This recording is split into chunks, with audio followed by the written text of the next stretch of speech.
Just a brief little overview. We're going to talk about plants in ponds. We're going to talk about some of the things that will affect that balance of the plants in the ponds. I'm going to hit briefly on aeration. That's a common topic people like to talk about. Then we'll jump over to fish, and I'm just going to skim across the fish, some common problems we have with fish. We're going to kind of chat through those things, and then at the end we'll have time for questions. So the first thing I always like to talk about when we talk about plants and ponds, everyone wants to kill them. And so too many plants is a bad thing, but plants are good. And so if we have the right number of plants, they can be really beneficial. They're primary producers, which means they're making food for really small fish. Plankton, algae are eaten a lot, phytoplankton. And so that's food for these small fish. It's shelter for fish. So small fish can hide from bigger predators. Plants are making oxygen in the water. That's really important, especially in warmer months. Warmer water holds less oxygen, so it's important that we have some plants to produce oxygen. Plants around our pond can help to improve water quality, buffer pollutants from getting into the pond, and just in general, plants around a pond can look pretty. So this is an example of a pond I was at fishing with my dad a few months ago. So it's got a lot of vegetation in there, but it's really pretty. It's doing a good job. It's not taking over the whole pond. So a really fun place kind of to be. When plants become a problem is when we get too many of them. And so plants are usually good, but if there's too many plants, they can cause issues. And so some of the issues we see are sedimentation. Over time, plants can die. They settle to the bottom, they break down, and they make a layer of muck. And so eventually they'll fill in our ponds. Too many plants can be unsightly. They just don't look good. It can make it hard for bigger fish to eat. So you can start to see where big fish in your pond die and all you have left are smaller fish. And then decreased recreational enjoyment. If you're trying to swim or fish in a pond and all you're getting is algae or weeds everywhere, that's not very much fun. So raise your hand if you've ever seen a pond that looks like this. Quite a beauty, right? So I was out recently and saw this pond, and this is early in the season. This is a pretty bad issue. So Jeff, at least we got one person that's seen a pond like this, right? So this pond has a lot of filamentous algae.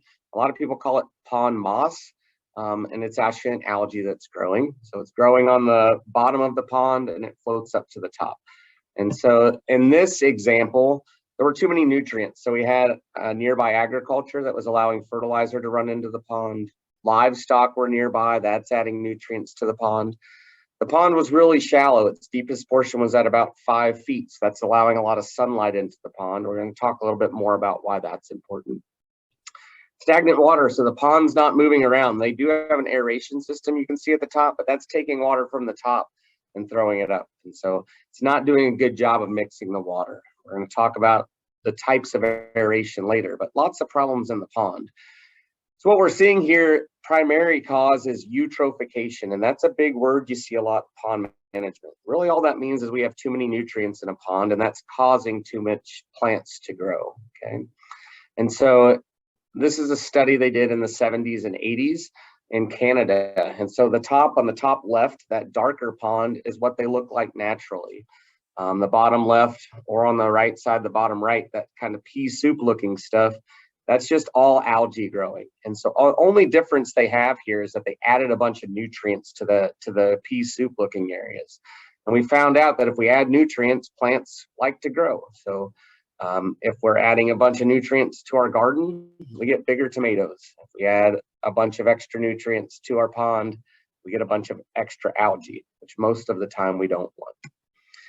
So eutrophication can take a pond like this and very quickly make it look like a pond like this, right? And so we want the pond on the left, we don't want the pond on the right. We want to know what we can do to kind of manage that.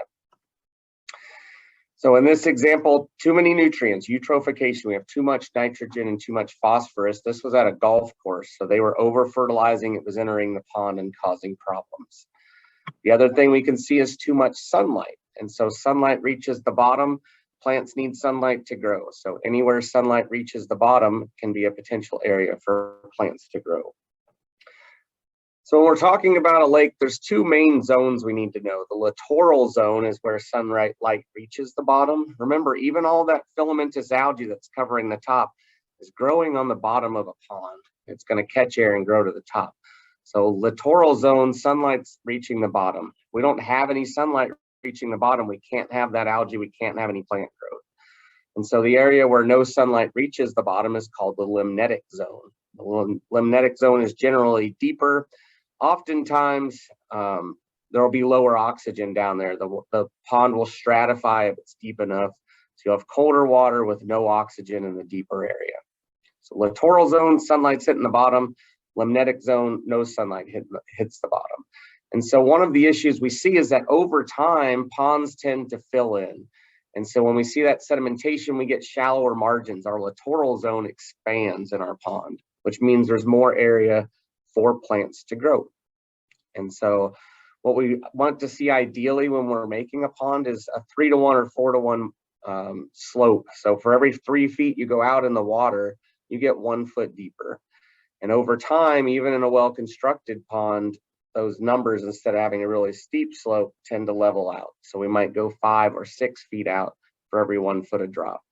And that means that there's more area for sunlight to hit the bottom, more area for plants to grow. And so with that sedimentation, we start to increase our limnetic zone, decrease our limnetic zone and increase our littoral zone. So we have more area for plants to grow, and that's a really big problem that we tend to see. When we're managing our pond, we really need to think about the balance of the nutrients, like I mentioned at first, that nitrogen and phosphorus, but also how much light is able to enter our pond, and especially how much light can hit the bottom of our pond. And so the actual depth we need is going to vary a little bit based on turbidity is a big one. So how much dirt is in the water. In a really clear pond, we're going to need a little bit deeper pond. If there's a lot of mud and sediment suspended, a lot of turbidity, you might be able to get by with a little bit shallower pond, okay? But the balance of the light and nutrients is the first step to making sure we're controlling our vegetation in our pond. If we don't have a balanced pond, one of the things we can do to help that is to add aeration to our pond. And so when we talk about aeration, really what we're trying to do is mix up the pond. And so water stratifies. Water has different densities at different temperatures. And so if you've ever been in a pond or a big lake and you kind of start walking out in the water and then your feet get somewhere and you say, oh, there's the spring, my feet are cold. Really what you're doing is you're stepping into the deeper water below that thermocline. And so the water is stratified. Warmer water is on top and colder water is on bottom. And the reason that's really important is that the top water is exchanging oxygen with the air. And so it's going to become oxygenated over time. And plants, animals, everything can kind of survive in that top portion. And the deeper portion below that thermocline, there's no oxygen. We're not exchanging any oxygen with the atmosphere, and the bacteria at the bottom of the pond are going to use up what oxygen is there. So because the pond's not mixing, we end up with 2 different layers, a top layer where there's a lot of oxygen, a lot of exchange, and a bottom layer where there's no oxygen. This is especially a problem when there's really stagnant water. The pond's not moving at all. So we can add aeration, and aeration is going to mix up our pond. It's going to add a lot of oxygen to our pond and keep it mixed up. It's really beneficial for bacteria, and bacteria help to break down nutrients that are in our pond. And too many nutrients, remember we talked about just a minute ago, too many nutrients leads to too many plants. And so if we can encourage our bacteria to thrive, we can hopefully keep our nutrient levels a little bit lower and help cut back on the amount of vegetation growing in an area. So often it leads to reduced vegetation, but it's important to mention that it doesn't always solve the problem. If we have too much runoff or we have too many nutrients, a lot of times the bacteria can't pick up. So it's going to definitely, or usually will help the problem, doesn't always solve it. When we're talking about aeration, there's really 2 types of aerations, and they are not created equally. So on the left of this picture is a surface aeration or surface agitation. It's taking water from the top, it's throwing it in the air. It's really, really pretty. On the right side is benthic diffusion. So there's a bubbler at the bottom of the pond, and it's going to bubble up air from the bottom to the top. Not really pretty, but that's a really effective one. And we're going to talk about why here over the next few slides. So surface aeration is taking water from the top portion and it's throwing it in the air. It's exchanging it. So we're going to have oxygen that's exchanging on the top portion of our pond. But remember, the problem is that the top and bottom portion becomes stratified. So we already have oxygen in the top of our pond. Where we need to get oxygen is at the bottom of our pond. And so that's where benthic diffusion comes in. Benthic diffusion, we have a diffuser that sits on the bottom of the pond and it pushes air bubbles up to the surface. And with that, we make a little current that pushes and mixes the top and bottom portions of the pond. The epilimnion and hypolimnion are the fancy terms for those. So there are two reasons people like surface aeration. It's really cheap, or much cheaper than benthic diffusion, and it looks pretty. You can put it out, it's a pretty fountain throwing water in the air. But for what we're talking about, benthic diffusion is much more expensive, but it's going to be the type of aeration that helps us with our weed problem, helps to keep those weeds under control. So surface aeration, pretty, it's usually a lot cheaper, hundreds of dollars instead of thousands of dollars. You can use surface aeration in a really shallow pond. So if your maximum depth is less than 4 feet, you have a small koi pond in your backyard, for example, surface aeration might be a good use for that. Benthic diffusion, though, most of the ponds we're looking at, half-acre, 1 acre, 2 acre ponds, benthic diffusion is going to help us a lot more, promote bacterial growth, and help limit the amount of nutrients, help reduce some of the vegetation problems that we might otherwise see. So again, just reiterating how it works. So at the top, the oxygen water, the upper layer, the epilimnion, is where fish can thrive. The bottom layer is where there's no oxygen. So before we add aeration, we have those two distinct habitats, one at the top with oxygen, one at the bottom without oxygen. And so when we add benthic diffusion, an aeration system, it mixes everything up and it makes it so that our whole pond can work. It also promotes beneficial bacteria, which are going to use up some of the nutrients that we have in our system and help cut back on the amount of vegetation we have in our pond. A lot of the nutrients, so we talk about nutrients washing into a pond, but a lot of nutrients are stored in the sediment of the pond. And so anything we do that will disrupt that sediment, add big fish, go in and mix up the bottom of the substrate, that can all increase the amount of nutrients that are available inside of a pond. So nutrients accumulate over time. A lot of that's coming from decaying organic matter. So if we kill a bunch of plants, they sink to the bottom, they break down, that becomes fertilizer for future generations. So one of the things we're going to talk about is if we start to control plants, even if we're killing them, we want to get as much of the plants out of the system as we can to help limit the amount of nutrients over time. We can also help control fertilizer runoff. That's a big problem that we see in golf courses and HOAs. And so everyone wants a really pretty green yard that runs right up to a pond. Oftentimes those things don't work together. So some simple rules that we can talk about where we can still fertilize our yard, but do it in a way that's beneficial to the pond. Lower oxygen levels deeper in that pond means lower bacteria activity, and long term that helps to build up those nutrients. So we want to encourage those beneficial bacteria, make sure that there's oxygen so that we're benefiting the bacteria, which helps to cut down on the amount of nutrients. If nutrient levels get really high, we can still do things about it. One of the big things we can do is add beneficial bacteria or enzymes. They're little pellets that you can buy. You throw them out, they sink down to the sediment. And basically it's like a probiotic for the pond. It's just giving extra bacteria, the option to use up some of those nutrients that may have accumulated in that sediment. In order for that to work though, you need to have oxygen. And so that really only works especially well when combined with aeration. So one of the problems that we start to see is that pond muck or pond sludge can accumulate over time. So if you walk out in your pond and you sink down to your knees in a really, really like thin solution that gets really, really muddy, really, really stinky, that's pond muck or pond sludge. And that's an accumulation of organic matter over time. Generally, that's coming primarily from plants, but anything that dies is going to sink to the bottom eventually and get eaten by bacteria.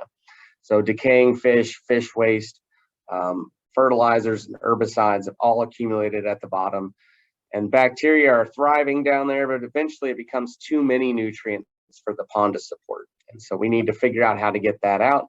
That's where using some of those steps we've already talked about would help. And so aeration encourages natural bacteria. Those bacterial enzyme pellets or muck eaters help to use some of those nutrients up, make it unavailable. If it gets too bad, the solution is dredging. So dig out the pond and make sure when you dig out that muck layer that you move it outside of the watershed. If you just take it out and pile it on the side of the pond, every rain is going to be bringing nutrients back into the pond. Those bacteria pellets, I get a lot of questions about that. So they're very temperature and pH sensitive. And so you need to make sure you're applying them generally in the warmer months. They're going to go settle to the bottom, use up nutrients. You generally apply about 10 pounds per acre only during the growing season. But about once every month, you'll want to go out and add some more of these bacteria. So every month you're adding about 10 pounds per acre. They can start to get pretty pricey. I think, a 10-pound bag is somewhere around $75 to $100 in most brands. And so when you're applying that for 6 months per acre, it can be hundreds or thousands of dollars. And the other thing is, one season isn't going to fix the problem. It's kind of a longer term plan. One of my favorite things to do to reduce nutrient input is to build up a buffer strip around the pond. So promote vegetation to grow. Roots are going to get into the soil and help give the soil stability, which will help reduce erosion. And then the plants themselves are going to use up a lot of the nutrients before they can enter the pond. Wildlife love these strips. They can be really pretty depending on what you plant. It's just a really good way to cheaply and effectively help reduce some of the nutrient input into your pond. Plants, you can buy special mixes. So there are producers around the state that will sell mixes. They'll sell pollinator mixes if you want to put that out there. Honestly, anything that you let grow up will be beneficial. So from a wildlife standpoint, I'm going to recommend natives, but I'll take anything as a buffer as opposed to no buffer. The other important question I get is, hey, do I need this everywhere? And you want it to cover as much of the pond as you can. But if you want a little access point for fishing or swimming or something like that, feel free to cut those paths in, right? Any vegetation you can get is beneficial, but you also want to be able to use your pond. So I've talked a lot. I'm just going to take a brief break, take a sip of water, and give you guys a chance to ask any questions. We'll look through that chat as well. The second half of the talk is more on fish, but let's jump through and chat about plants, and then we'll continue further on.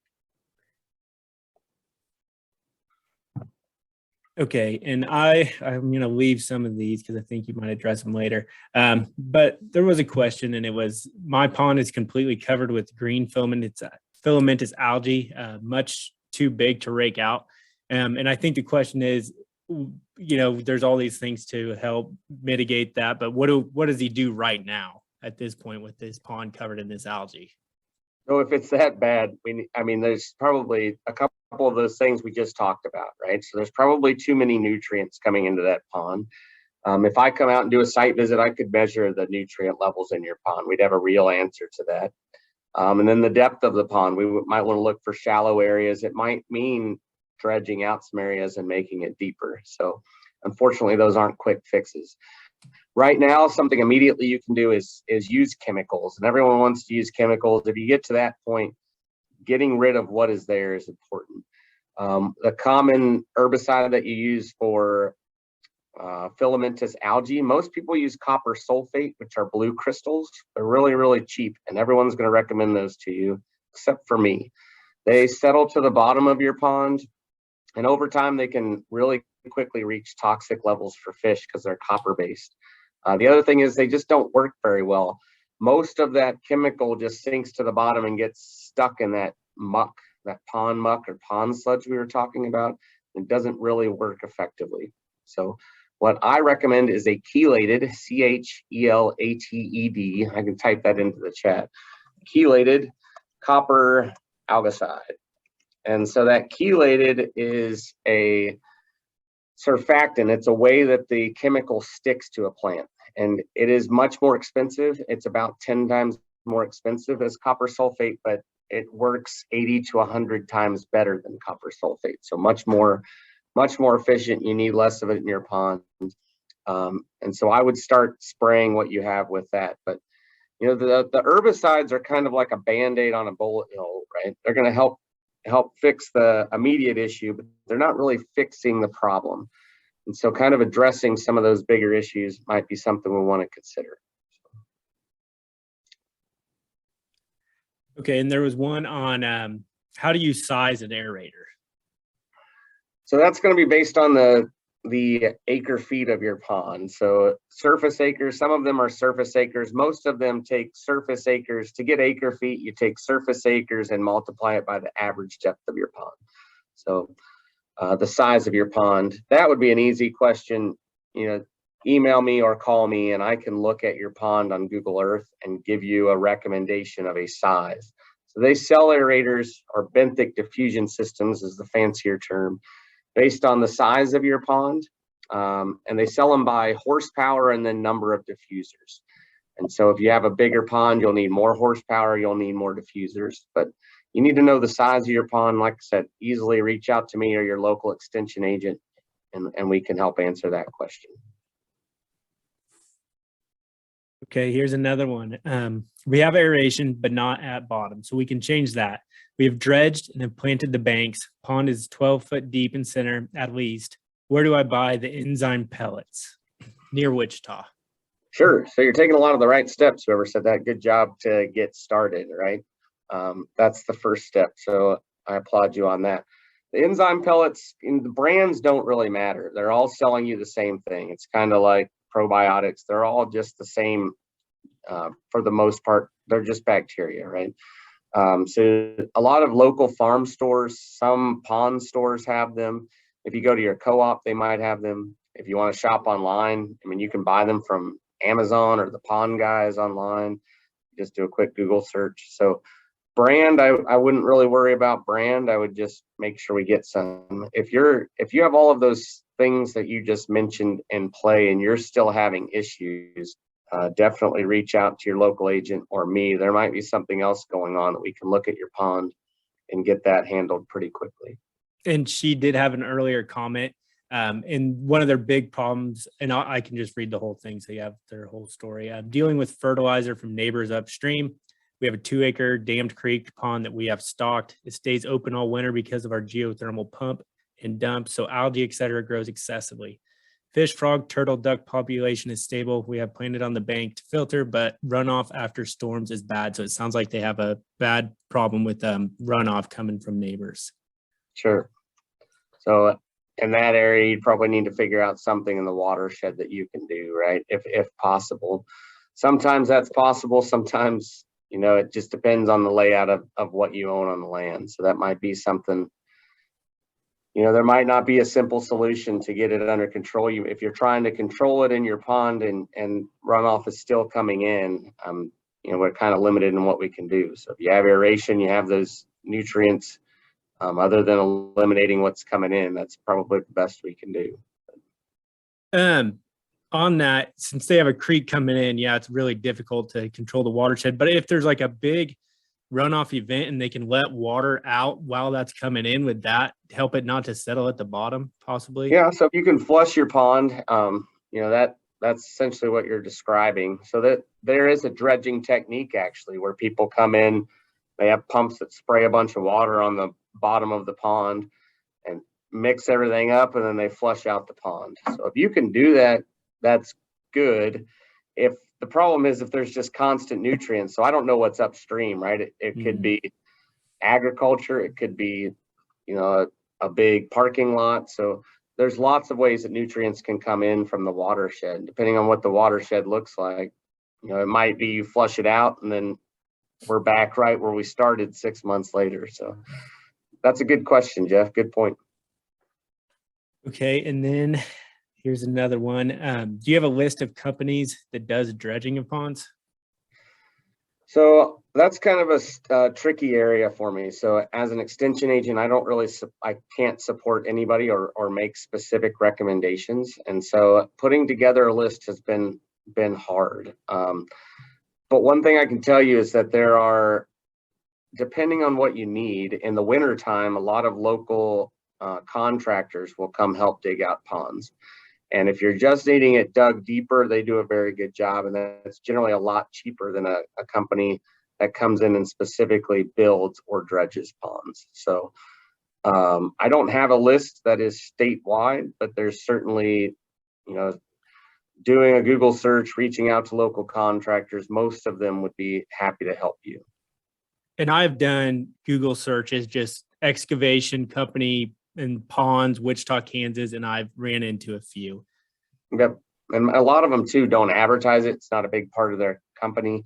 And generally you want to do that in the colder months in the winter, which is when construction slows down. So it's a good trade-off. It's going to be a lot cheaper and it's better for your pond to do it in the colder months. Also, what do you think about when we're in this drought and our pond levels are low? If you can get someone to do it, it's probably a pretty good time to get it done with our water levels down. Yeah, I mean, if you have exposed areas of your pond, which that's another technique, drawing down your pond, physically manipulating it is a way to get some of the plants knocked back. But if you can go in and dig it out while it's dry, that's a lot cheaper and easier than waiting till it's full. Generally, you recommend that you drain out your pond if you can before you dredge it out. So doing it while it's naturally dry is a benefit. Okay, and I think we've covered everything so far. There are two more questions, but we're going to see if we get to them in your next section. They're on controlling turtles and a question on if there's any fish stocking problems. Sounds good.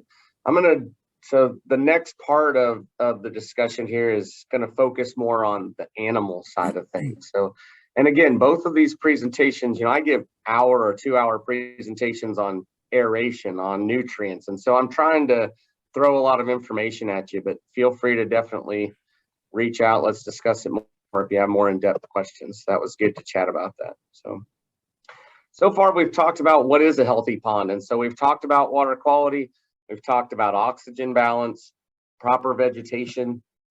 All of those things help us to make sure that we're managing our pond correctly. So a healthy pond leads to healthy fish, which is what we're ideally trying to accomplish. So everything we've talked about is important for fish. So let's talk about proper stocking. And so proper stocking is crucial to establishing a healthy fish population, right? So what we put in is really going to dictate what we get out.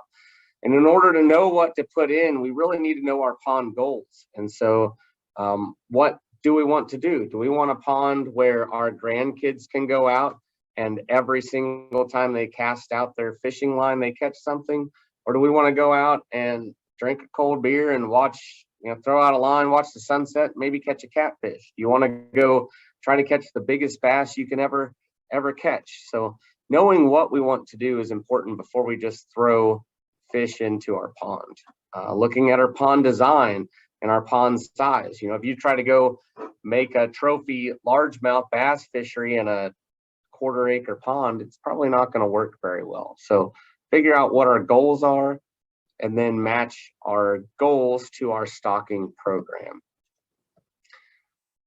We also want to make sure we're stocking fish of similar size. So one of the common things that I see is people go buy really small fish and big bass because they want big bass. They throw them all in their pond. And well, what happens is the small bluegill all get eaten by the bass.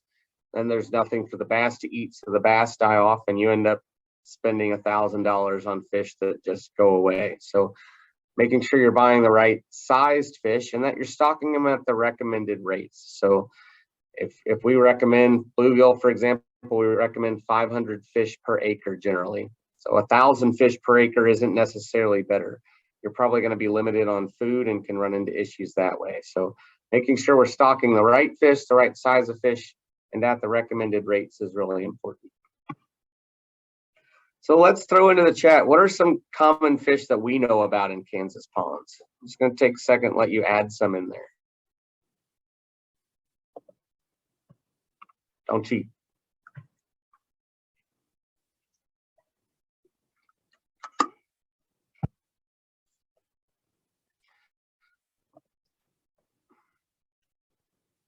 So largemouth bass, I mentioned those, right? So largemouth bass are what a lot of people want in their pond.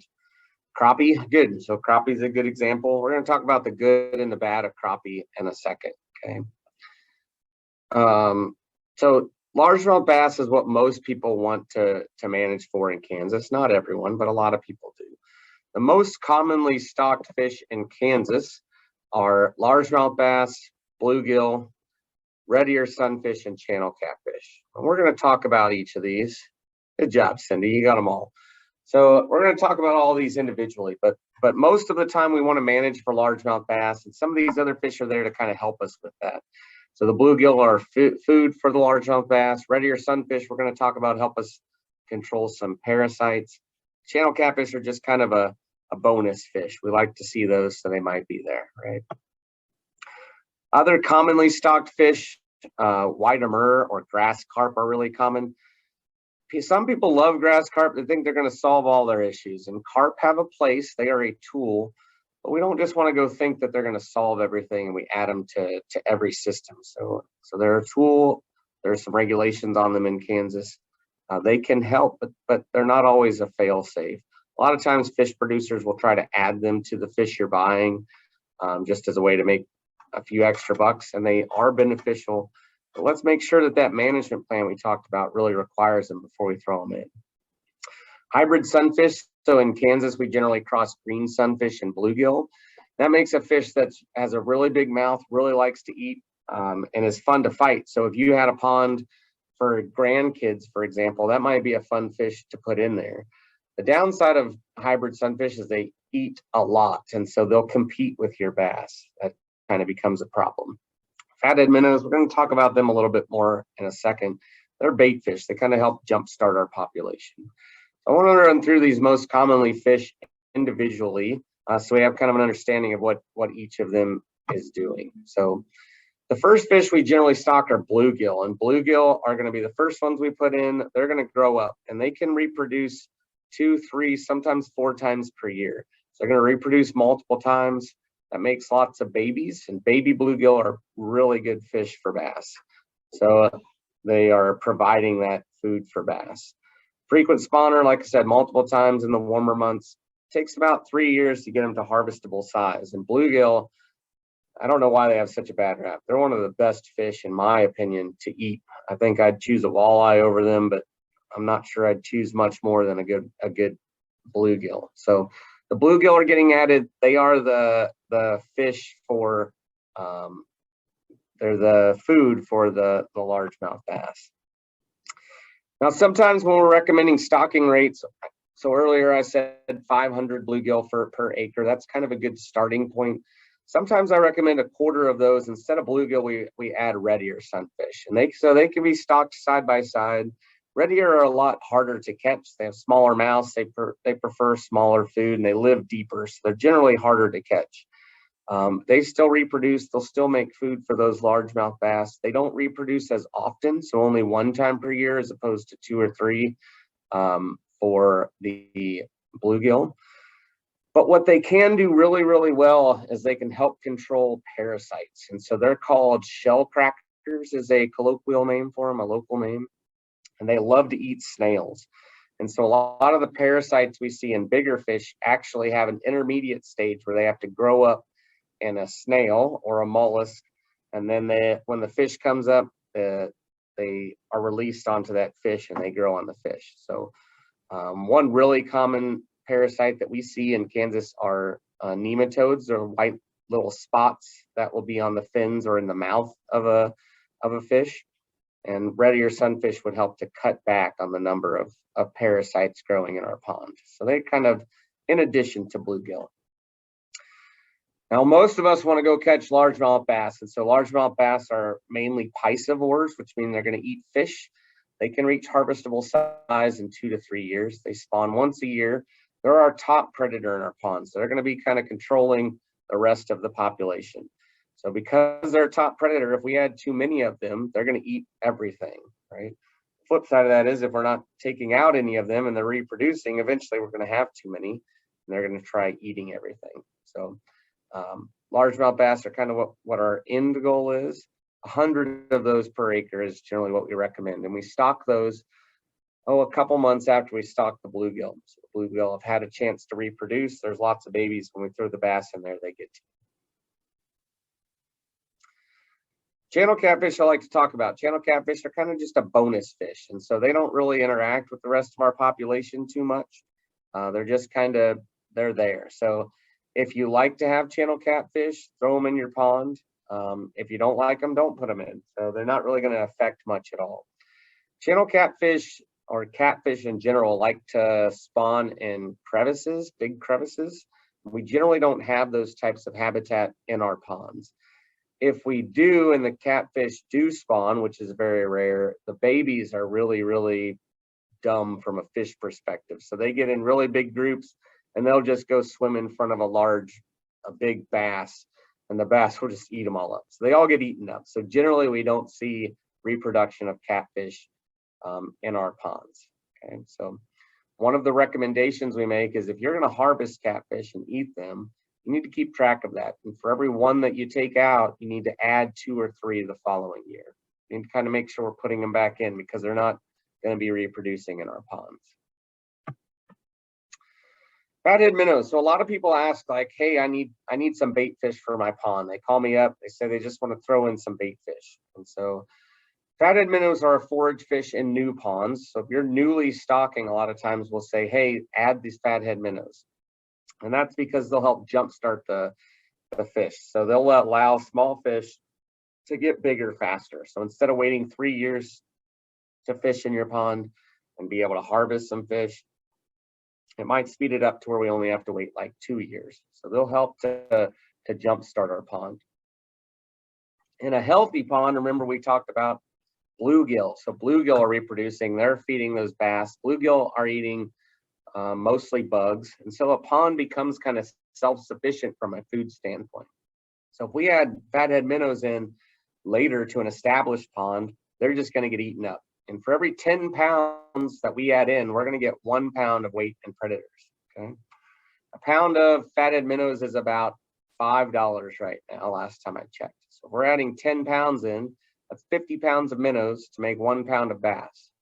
And assuming you want to eat that bass, that's a $50 1 pound bass fillet. So would you rather have spend 50 bucks on a slice of bass, or 50 bucks on some filet mignon, right? So the money, just the numbers don't make sense. So we want to make sure that we're encouraging our bluegill population and not trying to just add fathead minnows.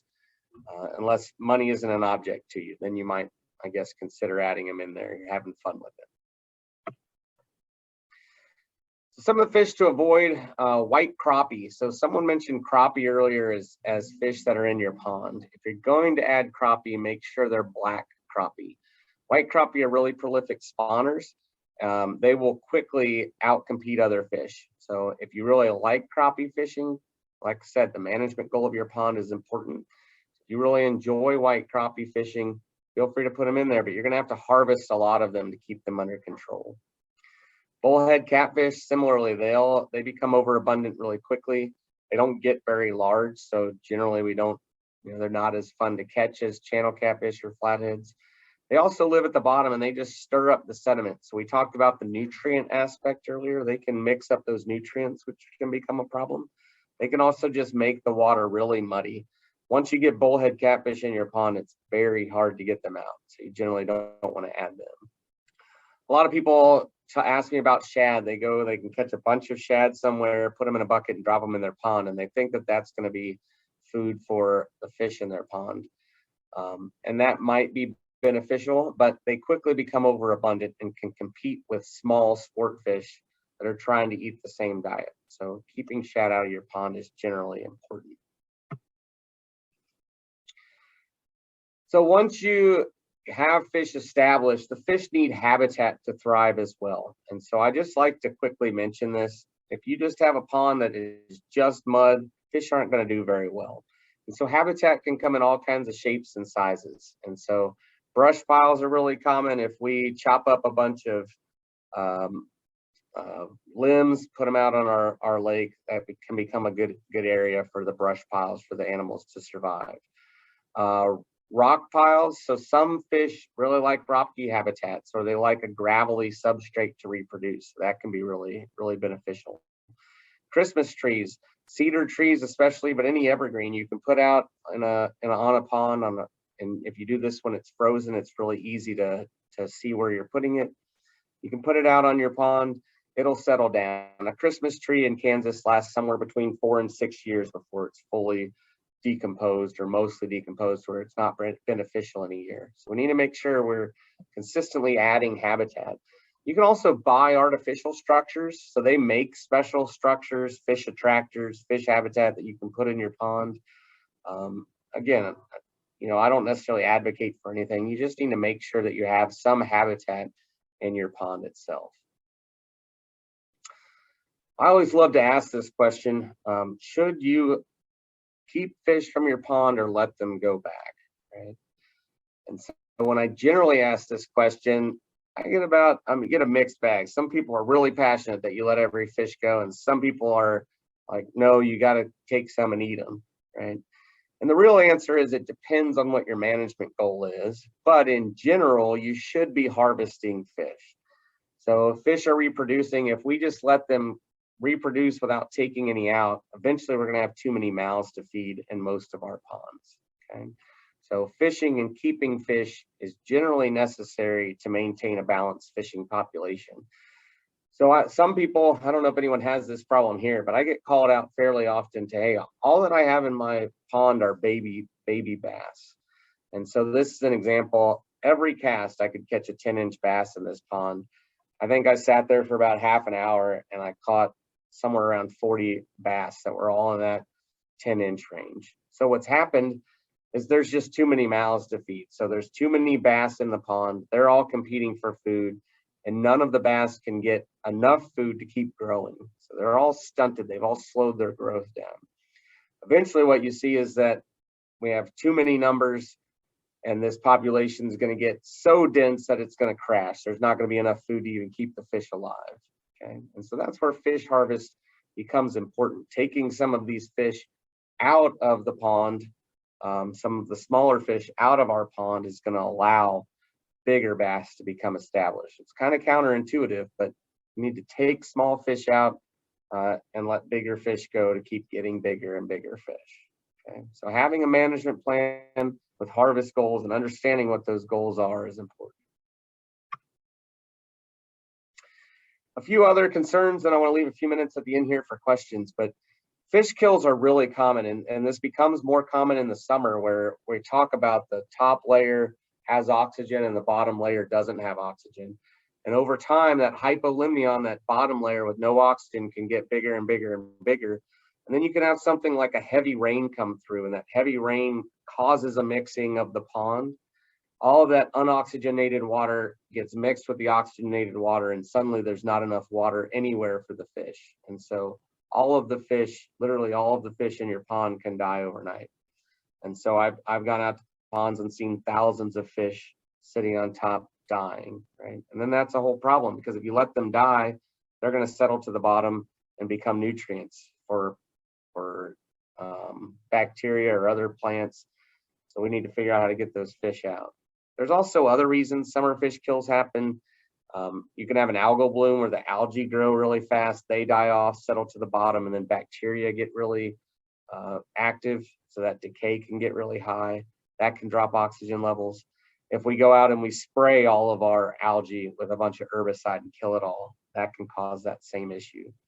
And then there are examples where there's accidental poisoning of the pond. So we may have sprayed something upstream, or someone may have sprayed something upstream that made it into the pond and killed the fish. So die-offs, fish kills are fairly common. We also see them in the winter. In the winter, it's a little bit different. So in the winter, we have algae growing in our pond. We get a snow cover, and that snow blocks all the sunlight, all the algae die, bacteria decompose those algae, and it causes oxygen depletion. So kind of some of the issues that we may see. So fish kills is just another way of showing it here. So on the left, we have a balanced pond where there might be a little bit of an area without oxygen, but most of it has oxygen. As it warms up, the amount of oxygen in the top portion of the water decreases. So warmer water holds oxygen to start with. And then we have some sort of event, rain, a strong wind, something like that, that mixes all of that up. There's no oxygen and it kills our fish. So fish kills are fairly common. That's why they help. One of the things you can do to help prevent this is to add that aeration system to your pond. Make sure it's always mixed up. You don't necessarily have to worry about a fish kill, or worry as much, I guess. So just a summary of the fish. So we want to make sure our pond is ready for fish. It's designed for fish, and we want to understand our management goal when we're starting our fish. So what do we want to do? Do we want to have bass? Do we want to have hybrid fish so our grandkids can catch a fish every cast? We want to be able to actively fish for bass. Do we want to be sit on the bank and fish for catfish? What do we want to do? How quickly do we want to be able to fish it? That might dictate kind of some of the recommended rates and ratios we're going to have for our pond. We also want to make a management plan and follow through. So part of our management plan is going to be harvesting and keeping track of that harvest. Are we going to allow our buddy that caught a 4-pound bass to take it home and eat it, or mount it? Or are we going to say, hey, take a picture with it and let it go, and let's keep some of those smaller fish? So that's up to you. There's no right answer there, but something you probably need to think about ahead of time. The big thing I want to send you home with today is if you're having any issues with fish, with your pond at all, reach out to your local extension agent, and then, you know, they'll reach out to me, and we can help you with those issues. Finally, have fun. So I've been sitting here today talking about a lot of the problems that we have with ponds. The whole goal of a pond is to have fun. And so we want to help you get to a point where you can really enjoy your pond and it can be something fun for you. So there's still a few minutes left at the end here. I want to mention a resource, which is other extension agents. They can help you with questions with beavers, muskrats, snakes, turtles, birds. I'm happy to talk about those tonight or this afternoon, I guess. But those are other options that we often see that we can help you about that I didn't have time to talk about today. So extension agents, local extension agents, and I am here to help you out. There's my information. My office phone, cell phone are on there for a reason. I'm out of my office a lot traveling around the state, but I want you and the agents to have access to me. So if you have a question, definitely feel like you can reach out to me. Okay, well, let's jump right into the questions. Someone did ask about controlling turtles, so if you could address that. Sure. So turtles normally aren't a problem. Having said that, if you think they're a problem, then we need to address it. So it depends on the type of turtle and what the issue is that we're facing. So too many turtles is generally not a problem. They're not going to do anything bad to your pond. The amount of nutrients that they're adding to your pond is fairly small. If you want to get rid of them, trapping them and moving them or harvesting them is the best way to cut down on the number of turtles. Unfortunately, if you have an area that turtles really like, even if you take them out, there's probably going to be other turtles nearby that make their way back in. So if they're turtles that could be harmful, snapping turtles, for example, you'd want to call your local extension agent or call me and make sure we get out there and handle them safely, get them out of your hair that way. Okay, now is your time to ask questions. So if you have anything, be sure to put it in the chat. Joe, we had another one that asked about if there are any fish stocking programs to help you with fish stocking. So there used to be about 30 years ago or so, the KDWP would go around and they would stock fish. But then the producers in the state got kind of mad. They're like, hey, why are you guys giving away fish when we're trying to make a living doing this? So in Kansas, there are not currently any programs for private ponds that I know of statewide. There may be some local opportunities I don't know about, but in general, there are not any that will pay for it. So if that's an issue, if financing is an issue, we can come up with ideas to stock your pond for relatively cheap. It'll just take longer for it to get established. It might be lower stocking rates and more time between stocking. So we might have a small number of bluegill, let them naturally reproduce, and then a year later add some bass, for example, where it takes a longer period of time, but we can still get your population established.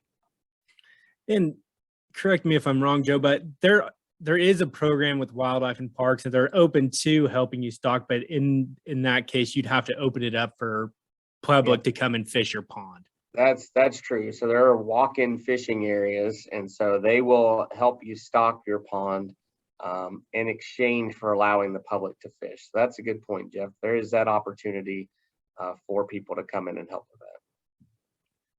Not a lot of people are open to that, but it is an Right. option. Yep, it's there.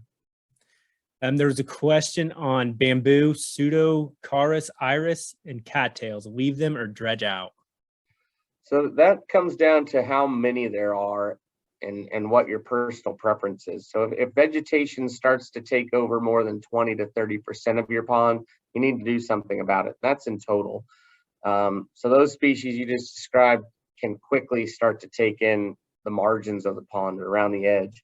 So if they're just there, I like some of those species around the edge, but I don't like them when they start creeping towards the middle of the pond. Okay, they're really good for wildlife in smaller amounts. When we start to get, more and more of them to the point that it's clearly they're not just on the edge of the pond anymore. They've pushed that edge in 10, 15, 20 feet. We're going to want to do something about it. To get them out, the best thing you can do is cut them back. They're going to want to keep coming back. The roots are very hard to get out. So you'll want to remove as much of them by hand as you can. And then you can treat them with aquatic glyphosate will kill them. So all of those species that you mentioned. Okay, and there was a question on, aren't grass carp a hybrid and they can't reproduce, correct? Yep. So grass carp have to be bred in Kansas. They have to be triploid, which means they're genetically altered so they can't reproduce.